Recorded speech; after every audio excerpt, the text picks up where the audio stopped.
आज ये लिखते हुए बड़ी ही शर्म महसूस कर रही हूँ कि मेरी वालदा 14-15 बरस की उम्र में ही गलत रविश का शिकार हो गई थी। बेशक माँ के बारे में बेटी को ऐसी बातें लिखना जेब नहीं देती, लेकिन मेरी जिंदगी की दास्तान इन्हीं अल्फाज से शुरू होती है जब वो गलत ख्यालात का शिकार हुई। मेरी माँ से एक ऐसा गुनाह हो गया था कि अब शादी के अलावा उनका कोई हल नहीं था। असल में मेरी माँ शादी से पहले ही एक बच्चे की माँ बनने वाली थी। जब इस बात का मेरे नाना और नानी को पता चला तो वो बहुत परेशान हुए। मेरी अम्मी को डॉक्टर के पास ले गए और अबॉर्शन करने को कहा, मगर डॉक्टर ने ये कहकर इनकार कर दिया कि अब 3 माह होने वाले हैं, अब ये नहीं हो सकता, जबरदस्ती करने से जान भी जा सकती है। नाना नानी ने अपना सर पीट लिया और जिस लड़के से अम्मी की दोस्ती थी उससे शादी करवाने का फैसला किया। मगर ऐन मौके पर वो लड़का जो कि हमारी गली में रहता था, घर छोड़कर काम के सिलसिले में कराची चला गया और उसका कोई अता पता मालूम नहीं था कि वो कराची में किस जगह काम करता है। खानदान में भी शादी नहीं हो सकती थी क्योंकि शादी के बाद ये राज खुल जाना था कि मेरी अम्मी पहले से ही उम्मीद से थी। जमाने के डर से उन्होंने उनकी शादी मेरे वालिद साहब से करा दी। मेरे वालिद मैट्रिक पास और निहायत सीधे साधे दियानतदार किस्म के आदमी थे। वो मेरे नाना के मुंशी थे। सरदस्त कोई रिश्ता जल्दी ना हो सकता था, तभी नाना की नजर अपने जवान साल मुंशी पर टिक गई। उन्होंने गौर किया तो नतीजा निकाला कि इससे बेहतर शरीफ और सादतमंद लड़का बतौर दामाद फौरी तौर पर कोई दूसरा हो ही नहीं सकता। नाना अब्बू ने अपने उस मुंशी सगीर अहमद के वालिदैन से बात की तो उन्होंने कहा, सादत साहब, ये आपका बेटा है, इसकी किस्मत का फैसला जहां आप कर देंगे, आपसे बेहतर खैर ख्वाह हमारे लिए और कौन हो सकता है। हमारे लिए तो फख्र की बात है कि आप हमसे रिश्ता नाता जोड़ रहे हैं, जबकि हम इस काबिल कहाँ हैं। अपने एक अदना मुलाजिम को बेटी का रिश्ता देना मायने रखता था। मेरे खानदान वाले गरीब लोग हैं, वो तो बहुत खुश हैं कि उनके बेटे को सहारा मिल रहा है। उन्होंने हर बात पर सर तस्लीम खम कर दिया और नाना की हर शर्त मान ली। असल में मेरे नाना के उन पर बहुत एहसानात थे। बुरे हालात में मेरे नाना ने उनका बहुत साथ दिया था। वो बहुत गरीब और सीधे साधे लोग थे। वो तो उल्टा बहुत खुश थे कि उनके बेटे की शादी एक बड़े घर में हो रही है। यूं मुंशी सगीर अहमद यानी मेरे अब्बू से 9 उम्र में मेरी वालदा की शादी हो गई। शादी के वक्त मेरे अब्बू और उनके घर वालों से एक प्लान के मुताबिक ये बात छुपा दी गई थी कि मेरी वालदा 3 माह से हामला है। शादी के 7 माह बाद मैंने बतौर पहली औलाद के जन्म लिया और वालदा 16 बरस की उम्र में मेरी माँ बन गई। मेरी नानी नाना ने डॉक्टर से पहले ही बात कर ली थी कि वो उनके दामाद को यही बताएंगी कि आपकी बेटी 7 माह की पैदा हुई और ये सब कुदरत की तरफ से हुआ है। वालिद साहब पहले ही सीधे साधे आदमी थे और वो सच में यही समझे कि मैं 7 माह की पैदा हुई हूँ। वालिद ने मुझे अपनी बेटी समझकर अपना नाम दे दिया और यूं मेरी अम्मी, नाना, नानी सब लोग बदनामी से बच गए थे।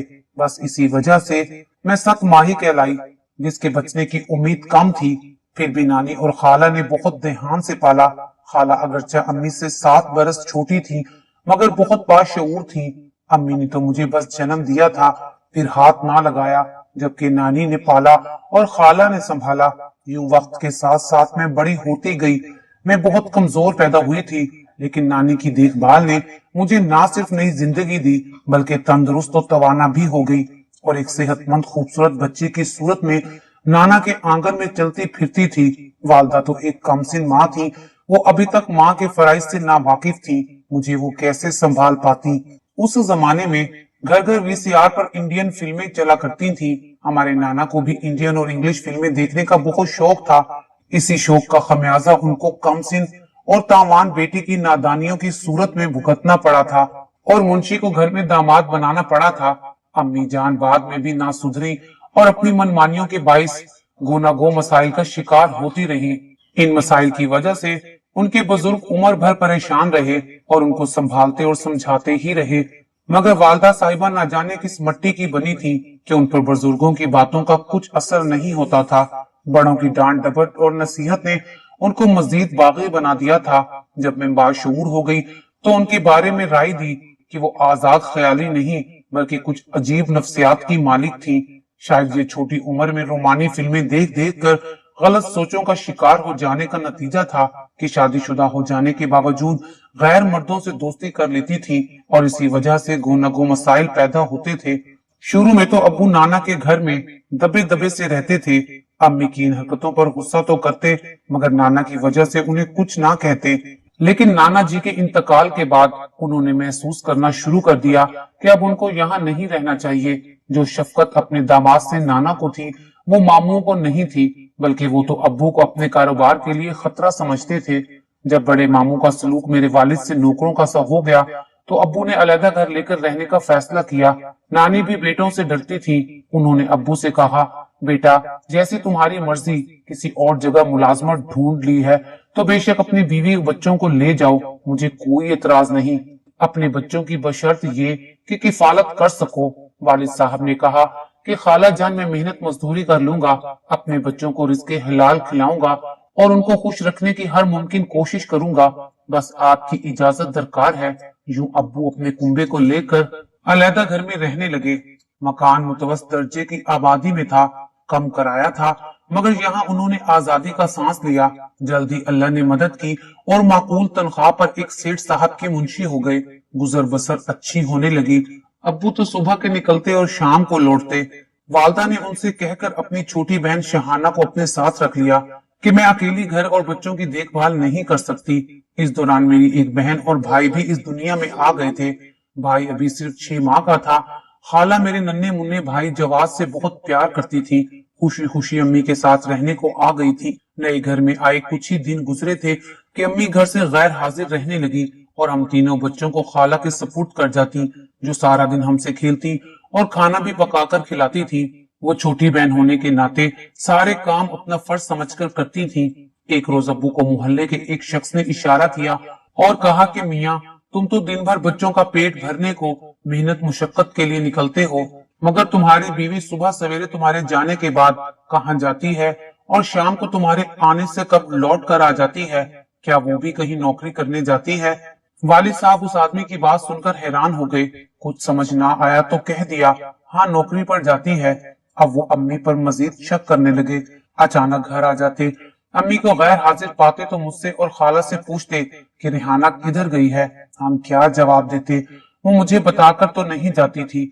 अम्मी और अब्बू में इख्तलाफात बढ़ने लगे। अब इसी बात पर झगड़ा रहता, जिससे घर का माहौल खराब होता चला गया। लेकिन फिलहाल मोहल्ले में किसी को अंदरूनी इख्तलाफात का इल्म नहीं था, ताहम अब्बू ज़हनी अजाब में मुब्तला थे। रफ्ता रफ्ता उनका ये हाल हुआ कि वो हरदम अपनी बीवी को शक की निगाह से देखते थे। मोहल्ले वालों से भी कब तक ये बात छुपती? जब वो अब्बू की गैर मौजूदगी में अम्मी को नित नई गाड़ियों से उतरते देखते तो उन्होंने अब्बू के कान खाने शुरू कर दिए कि ये शरीफों का मोहल्ला है और ये कोई अच्छी बात नहीं है कि आपकी गैर मौजूदगी में कोई गैर आदमी आपकी जवान बीवी को लेने या छोड़ने आए, जबकि हमें ये भी मालूम पड़ा है कि आपकी बीवी ना ही पढ़ी लिखी है और ना ही कहीं जॉब करती है। हम आपकी इज्जत करते हैं, आप अपने घर के मामलात को चेक करें। अब्बू क्या चेक करते? वो तो पहले ही इस अमर से परेशान थे। एक रोज अब्बू अपने काम से अचानक जल्दी घर आ गए। उस वक्त तक अम्मी घर नहीं आई थी। वो दरवाजे में खड़े हो गए कि देखूं किधर से और किस तरह आती है। उसी वक्त अम्मी एक काली कार से उतरी और सामने वाली गली से पैदल चलकर घर की तरफ आ रही थी कि वालिद साहब ने इस नजारे को घर के दरवाजे पर से खड़े हुए देख लिया। जब वो घर में आई तो उन्होंने उनको बालों से पकड़कर पीटना और घर के दरवाजे से धक्का देकर गली में निकाल दिया। वालदा अपने भाई के घर नानी अम्मी के पास चली गई। तब खाला को भी नानी आकर ले गई। अम्मी काफी अरसा अपनी माँ के घर रही। अब्बू अपनी बहन यानी मेरी फुफो को ले आए, जो हमारे साथ रहने लगी। मगर फुफो कितने अरसा अपना घर छोड़कर हमारे साथ रहती। वो रोज अपने भाई को समझाती थी कि सगीर बीवी को माफ कर दो और उससे वादा ले लो कि वो आइंदा कोई ऐसी हरकत नहीं करेगी। तुम्हारे बच्चे बहुत छोटे हैं, माँ के बगैर नहीं रह पाएंगे। बहन के कहने पर अब्बू अम्मी को लेने चले गए। नानी खुद चाहती थी कि बेटी को शोहर सुलह से ले जाए ताकि छोटे बच्चों को उनकी माँ की जुदाई ना सहनी पड़े। वालदा से वादा लिया गया कि अब वो कोई ऐसी हरकत नहीं करेंगी। वो भी शायद हमारे लिए उदास थी। वादा किया कि अब ऐसा कोई कदम नहीं उठाऊंगी जिससे घर की इज्जत पर हर्फ आता हो। अम्मी घर लौट आई। हम तो खुशी से दीवाने हो रहे थे, मगर वो कुछ अरसे तक अब्बू से किए गए वादे पर कायम रही, लेकिन शायद वो अपनी फितरत से मजबूर थी कि फिर से वही हाल हो गया और उनकी ऐसी हरकतों से हमारी इज्जत जाती रही। जब वालिद साहब मोहल्ले में किसी को मुंह दिखाने के काबिल ना रहे तो उन्होंने मुलाजमत से छुट्टी ले ली और अम्मी की निगरानी को घर बैठ गए। तलाक देना नहीं चाहते थे कि नानी के उन पर बहुत से एहसानात थे। अम्मी के आशिक आते रहे, मगर अब्बू घर पर होते, अम्मी उनके साथ जा ना सकती। फिर एक दिन अब्बू अम्मी का इसी बात पर झगड़ा हो गया और अब्बू घर छोड़कर चले गए। वो काफी दिन ना लौटे। जब मोहल्ले वालों ने ऐसी बातें करनी शुरू कर दी कि उस औरत ने शायद कुछ गलत आदमियों की मदद से अपने खामद को मरवा दिया है, इन बातों से रही सही इज्जत जाती रही और हमारा घर में रहना दुश्वार हो गया। मोहल्ले वाले अलग परेशान थे। तब अम्मी ने सोचा कि इससे पहले बात पुलिस तक जाए, यहाँ से नकल मकानी कर लेनी चाहिए। सामान उठाकर हमें दूसरे शहर ले आई। नया शहर, नया मोहल्ला और नए लोग थे जो हमें नहीं जानते थे। उन्होंने खुशदिली से खुशामदीद कहा और यहाँ हम सुकून भरी जिंदगी गुजारने लगे। यहाँ आए 6 माह गुजर गए। मैं वालिद को याद करके छुप छुप कर रोती थी। यहाँ वालदा आजादी से रहती, जब दिल करता तैयार होकर चली जाती। यहाँ पर वालदा ने इतना पैसा इकट्ठा कर लिया कि अपना खुद घर खरीद लिया। इसी असना में नानी वफात पा गई। खाला को भाभीियों ने तंग किया तो मुस्तकिल हमारे घर आकर रहने लगी। अम्मी ने अब उनके जहन को भी बिगाड़ना शुरू कर दिया और वो भी वैसी ही हो गई। अब मैं 15 बरस की हो गई थी, बाशऊर हो चुकी थी, काफी बातें समझने लगी थी। जब वालिद के बारे में सोचती तो बहुत दुख होता। खाला से बहुत लगाव था। जब उनको भी माँ की रविश पर चलते पाया तो ज्यादा सदमा हुआ। अब मैं इतनी बड़ी हो चुकी थी कि छोटे बहन भाइयों को संभाल सकती थी। माँ और खाला बच्चों को मेरे सहारे छोड़कर घर से चली जाती। मैं 8वीं में थी। घर के लिए मुझे पढ़ाई छोड़नी पड़ी। लोग यहाँ भी बातें करने लगे। उन दिनों मैं इतनी परेशान थी कि क्या बताऊं। मुझे कुछ समझ नहीं आता था कि क्या करूं। पढ़ाई खत्म हो जाने का बेहद सदमा था। आखिर एक तरकीब समझ में आ गई। मेरे पास फुफ्फो का फोन नंबर था। एक दिन जब अम्मी और खाला घर पर नहीं थी, मैं पड़ोसन के घर गई और उनकी मिन्नत करके फुफ्फो को फोन किया। मैंने फुफ्फो से कहा, खुदा के लिए या तो आप हमारे पास आ जाएं या फिर अब्बू को ढूंढकर घर भिजवाएं, क्योंकि वो ना आए तो मैं पढ़ नहीं सकूंगी।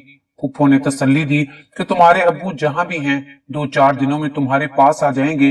वो भी तुम्हारे लिए परेशान हैं, मगर तुम्हारी अम्मी की आदतें ठीक नहीं हैं। मगर मेरे कहने पर वो तुम्हारी खातिर घर वापस आ जाएंगे। तुम नए घर का एड्रेस बता दो। मैंने नए घर का एड्रेस उनको बता दिया। फुप्पो ने जब मेरा पैगाम अब्बू को दिया तो वो खुद पर काबू ना रख सके। उनकी शफकत ने जोश मारा और वो आ गए। मैंने कहा, अब्बू मेरी खातिर घर रहे ताकि हालात और खराब ना हो। अगर आप ऐसे ही रूठे रहे तो फिर हमारा क्या बनेगा। बात अब्बू की समझ में आ गई और जब वालदा आई तो उन्होंने झगड़ा ना किया, मगर प्यार से समझाया कि सुधर जाओ, अपनी रवश बदल लो, अपने बच्चों की खातिर घर पर रहो, मैं कमाकर तुम्हें और बच्चों को पालूंगा। वालिद साहब को बीवी को समझाने के सिवा चारा नहीं था। वो बीवी की गलत रवैश से मुर्दा हो चुके थे, फिर भी वो हमारी खातिर जिंदा रहना चाहते थे। वो नहीं चाहते थे कि अब इस जगह से भी बेइज्जत होकर निकलें। उनके आने से लोगों ने बातें करना बंद कर दी, लेकिन मेरी माँ ने अपना चाल चलन ना बदला।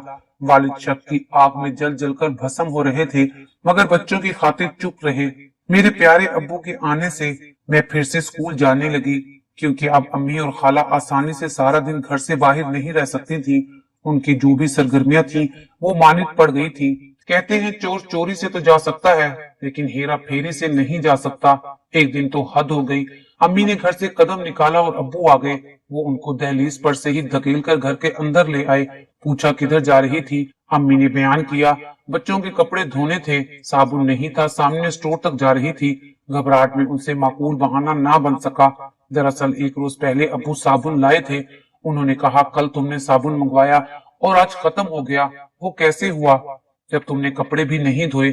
आज वालिद को बहुत गुस्सा आया। उन्होंने अम्मी की गर्दन दबानी चाहिए, मगर मैंने आस पास वालों को बुला लिया। उन्होंने आकर अब्बू से अम्मी को छुड़वाया। वालिद साहब शदीद जहनी दबाव का शिकार थे। अपनी औलाद की खातिर बीवी को तलाक भी नहीं दे सकते थे कि बेटियां किधर जाएंगी। वालिद साहब मामू के पास गए, सारा अहवाल उन्हें बताया। बहन के बारे में वो सब कुछ जानते थे। बहरहाल बड़े मामू ने अब्बू को दिलासा दिया कि तुम सब्र से काम लो, बाकी मैं खुद देख लूंगा। वो कुछ दिनों के लिए हमारे घर आकर रहने लगे। मामू भी कब तक पहरा देते। अम्मी सब हदें पार कर चुकी थी। उनकी दोस्तियां शहर के बड़े बड़े लोगों के साथ हो चुकी थी। असल में मेरी अम्मी खूबसूरत भी बहुत थी, बड़े बड़े लोगों की उन पर नजर थी। अब्बू गुस्से में अपने भाइयों के पास चले गए। कुछ दिन मामू साथ रहे, फिर उनकी बीवी ने शोर मचाया तो वो अपने घर चले गए। अम्मी फिर उसी रास्ते पर चल पड़ी।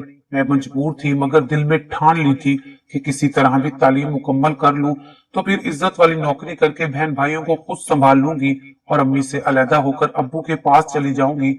ऐसे हालात में भी मेहनत से पढ़ रही थी। मेरी अंग्रेजी कमजोर थी, सालाना इम्तिहान सर पर थे। अब्बू मेरी खातिर घर आ गए और फिर से काम पर जाने लगे। जो कमाते सारी कमाई माँ के हाथ पर रखते, मगर उनकी शरीके हयात को शोहर की कमाई बहुत कम लगती थी। अब्बू के काम पर जाते ही वो फिर पुरानी डगर पर चल पड़ती। ऐसी बातें नहीं छूटती। मोहल्ले में हमारा घर बदनाम हो गया। इस बार तो मोहल्ले वालों ने अब्बू की बहुत बेइज्जती की और पुलिस भी बुलवा ली, मगर अम्मी ने अपने किसी जानने वाले को कॉल की, जिस पर पुलिस उल्टा अम्मी से माजरत करके वापस चली गई। मोहल्ले वालों ने वाले साहब को इतनी बातें सुनाई कि वो पक्का पक्का घर छोड़ गए। अम्मी को फिर आजादी मिल गई। एक रोज चचा और फूफी वाले साहब का पता करने आए कि काफी दिन से मिलने नहीं आए, किधर गए हैं। अम्मी ने बताया कि वो तो कब से घर से चले गए हैं, हम तो खुद परेशान हैं। चचा को यकीन ना आया और कहा कि तुमने खुद गायब करवाया है, मैं पुलिस में रिपोर्ट दर्ज करवाऊंगा। उसी पर अम्मी और उनकी बहस हो गई। अम्मी ने कहा जो करना है कर लो, और फिर वो उठकर अपने घर चले गए। मेरे सालाना इम्तिहान में 15 रोज बाकी थे। घर में ऐसे आलम में परेशानी की वजह से पर्चों की तैयारी नामुमकिन थी। मेरी एक क्लास फेलो एकेडमी पढ़ने जाया करती थी। मैंने जब अपनी परेशानी का जिक्र किया, उसने एकेडमी के सर से बात की और मुझसे कहा कल से तुम एकेडमी मेरे साथ चला करो। सर बहुत अच्छा पढ़ाते हैं और पर्चों की तैयारी करवाते हैं। मैं फौजिया के साथ एकेडमी जाने लगी। सर ने मुझे परेशान देखा तो कहा तुम क्यों परेशान हो। मैंने अलहदगी में उनको सारा किस्सा सुनाया तो उनको मेरी वालदा के किरदार का इल्म हो गया। उन्होंने कहा मैं तुम्हारी तैयारी खुसूसी तौर पर अलहदा टीचर से करवा देता हूँ। उन्होंने एक शख्स के जिम्मे लगा दिया कि इस लड़की को तुमने खास तवज्जो से ज्यादा टाइम देकर पढ़ाना है ताकि तमाम पर्चों की तैयारी हो जाए। लिहाजा एकेडमी के बाद भी 2 घंटे उसको पढ़ाओगे। 2-3 रोज तो उन साहब ने बहुत खलूस और तवज्जो से पढ़ाया, लेकिन फिर उसकी नीयत खराब हो गई और एक रोज जबकि तमाम तालिब इल्म चले गए, उसने क्लासरूम का दरवाजा लॉक कर दिया और मुझे बेआबरू करना चाहा।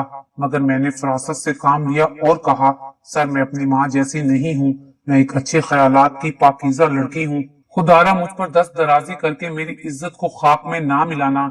अगर मैं आपको इतनी ही पसंद आ गई हूँ तो बेशक मुझसे निकाह कर लें। मैं आपके साथ कोर्ट मैरिज करने पर भी तैयार हूँ। कम अज कम जायज तरीके से तो आपकी कहलाऊंगी। शायद मेरी मासूमियत और बेबसी ने उसके दिल पर असर किया। वो बोले मगर मैं तो उम्र रसीदा और शादीशुदा हूँ, मेरे 4 बच्चे हैं। क्या ऐसी सूरत में तुम मुझसे निकाह कर लोगी? हाँ मैं कर लूंगी। आप उम्र रसीदा हैं या बाल बच्चों वाले, मगर आप मुझे इज्जत तो दे सकते हैं। इज्जत की जिंदगी के साथ शोहर की हलाल कमाई ही औरत का फख्र होती है। मैं इसी पर फख्र करूंगी। बेशक आप मुझसे 20 बरस बड़े ही क्यों ना हो, क्योंकि वालिद तो पता नहीं जिंदा है या किसी ने उनको खत्म करा दिया है। मेरे चचा तो कहते हैं हमारे भाई को तुम्हारी माँ ने मरवा दिया है। माँ उम्र रसीदगी की तरफ जा रही है। ऐसे में उनकी हिर्स भरी तबीयत का पहला निशाना ही मैं बनूंगी और मैं ऐसा हरगिज नहीं चाहती। इससे तो बेहतर है कि मेरी शादी किसी ऐसे फकीर से हो जाए जिसके घर में गुर्बत के फाके पड़ते हों, मगर वो मेरी इज्जत का मुहाफिज बन जाए। सर मैं बेबस मजबूर मगर अच्छी सोचों की मालिक और बाअस्मत लड़की हूँ। मैं ये कहते हुए रो ही रही थी और मेरी हिचकियां बंद रही थी। उस शख्स के अंदर का शैतान उसी दम मर गया और जमीर जाग गया। उसने कहा बेशक तुम एक ऐसी लड़की हो कि कोई भी मर्द तुमसे शादी करके फख्र महसूस कर सकता है, ख्वाह वो उबाश ही क्यों ना हो। मैं तुमसे शादी नहीं कर सकता क्योंकि मैं शादीशुदा हूँ। हाँ हम अपने छोटे भाई के लिए लड़की तलाश कर रहे हैं। उसने वकालत का इम्तिहान पास किया है। अगर तुम राजी हो तो मैं अपने छोटे भाई से तुम्हारा निकाह करा दूंगा और मैं अपने गलत इरादे पर शर्मिंदा हूँ। दरअसल मैंने जब तुम्हारी वालदा के बारे में सुना तो मैंने यही समझ लिया कि तुम भी उसी रविश पर चल रही होगी। फिर उन्होंने मुझसे माफी मांगी।